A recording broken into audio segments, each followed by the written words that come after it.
And good evening, I'm Lydia Serrana, and welcome to The Count, where we count down the major stories of the week. We'll also be bringing you the numbers behind the stories that matter. Kicking off the count tonight is story number 10, Minnesota massacre.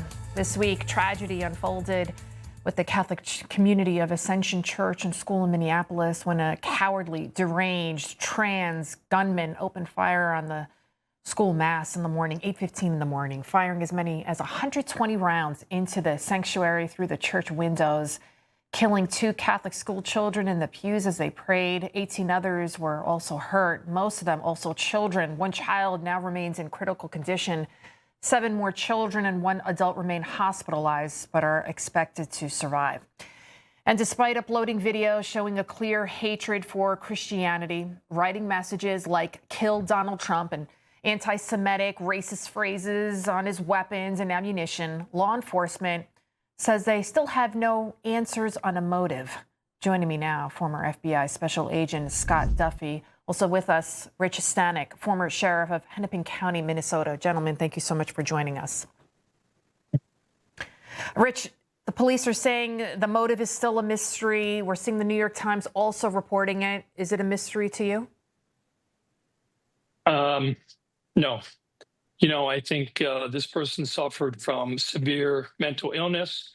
His manifesto lays out what he intended to do, how he intended to do it, and he actually went and did it. It's clear he suffered from mental illness. We're going to find more about this in the coming weeks as the investigation continues.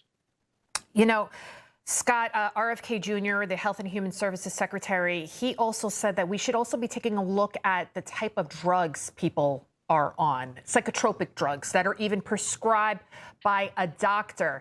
I saw one of his classmates, Westman, this Robin Westman, who was born a Robert, that as young as 7th grade, talking about Hitler, he had some kind of, obsession. What do you think about the fact that now there's all this focus on the mother? Because you also wonder, where's the father in all of this? And is there anything that a parent can do when they see that their child is spiraling out of control? Yeah, so in very tragic situations like this, where you are doing a deep dive, every law enforcement agency that's involved, doing a deep dive into the suspect's past, that includes family history, what his well-being is.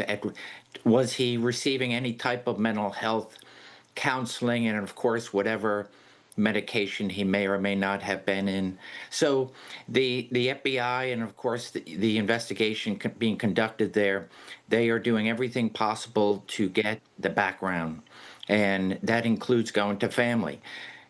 If family is withholding any information, seeking the advice of counsel and whatnot, yeah, that does stall the investigation, and it leaves more answers to be or more questions to be answered. So it is a difficult process, but this is just the beginning. Rich, because a lot of people, myself included, say, how could the mother not know? I have a daughter. How could the mother not know that her son was mentally ill, that he had access to these guns? In his manifesto, he blamed the fact that he was transitioning. He blamed the marijuana. He uploaded that lengthy video to YouTube prior to the shooting. Is there anything that a parent can do, and can they be held responsible for allowing, because again, we think back to even Sandy Hook, right? With that mother, that she knew her son was mentally ill and allowed him to have access to guns. Is there anything that a parent should be able to do within the confines of the law, and can she be held accountable? And again, we keep talking about the mother, but then again, where's the father? Where this guy was 23 years old, because then what can she really do as a mom at that point anyway? Well, family needs two parents, a mother and a father. Obviously, Westman was troubled at a very early age. As you mentioned, transgender. His access to firearms apparently were legal. He's 23 years old. Minnesota has red flag laws. Mom, dad, neighbors, friends, relatives could have said something, should have said something. Again, I don't believe that this investigation will go on very long before they find out that People knew. Clearly, he loved social media. He posted everything he did out there. And so how couldn't people know? This is a given. He hated religious. He didn't like Jews. He didn't like blacks. He didn't like Hispanics. Um, that's why the FBI has called it a hate crime and looking at it as an act of domestic terrorism. Right, because he was specifically targeting children while they were praying in church. Scott, you know, the shooter, as we've been showing it, had uploaded several minutes of videos showing his weapons, his ammunition, showing his manifesto filled with these hateful messages, even showing a diagram of the inside of the church and stabbing a knife through it. He did target practice on Jesus Christ. There's even a journal entry where he sees himself as a demon. So how did this all get past YouTube? Obviously, you know, it's a slippery slope because we don't want, you know, to be censored. But then on the other hand, you know, you put like, I was blocked from Instagram for a long time because I posted some picture, reposted some picture from whatever. So yet this is allowed to go on YouTube. So what do you think about those type of guardrails on social media?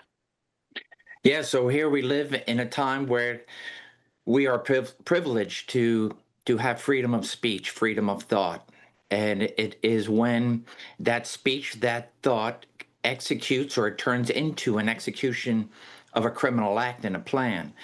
So time and time again, we have seen with active shooters that they have had some sort of leakage. And here in the social media realm, it is very difficult where individuals keep this close to the vest, where they have told no one, maintained their secret, and then gone out and executed a plan. We see, and we're seeing some evidence unfold now through social media, YouTube and the like, where there were these thoughts, and now we have seen it's an execution of a well thought out plan. There's no doubt this was conducted for some time, and so it calls us to be mindful. When we see something, what do we report? How do we report it? Who do we report it to? But I think it's an onus upon us all that when we see something that is violent and potentially could result in a tragedy, that we must tell somebody.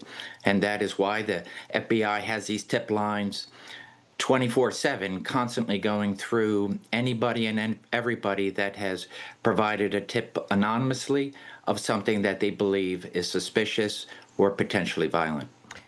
You know, Sheriff, you were the former sheriff of Hennepin County for 12 years. And then, you know, of course, hindsight's always 2020.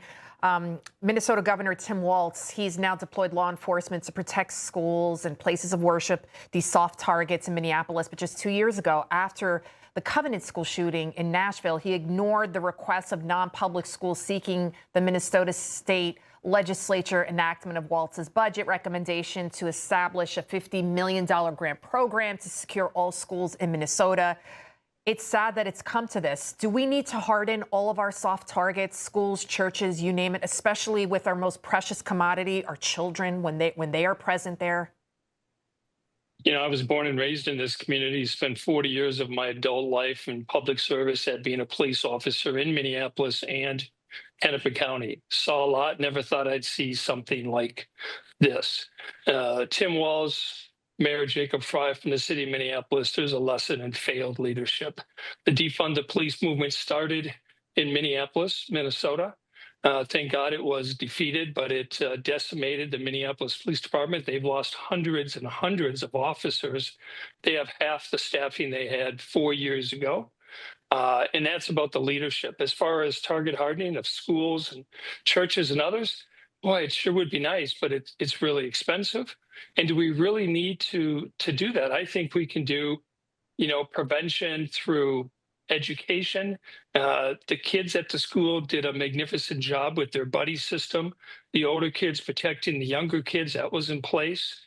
But this guy was just pure evil. He locked them in the church. He put, you know, wooden barricade on the door so that they couldn't get out even if they wanted to. And perhaps if somebody's mentally ill, maybe not pump them full of hormones. We're going to talk more about the transgender link in all of this and other shootings that we have seen happen across our nation coming up in the next hour. But gentlemen, thank you so much for joining us this evening. Thank you. Thank you.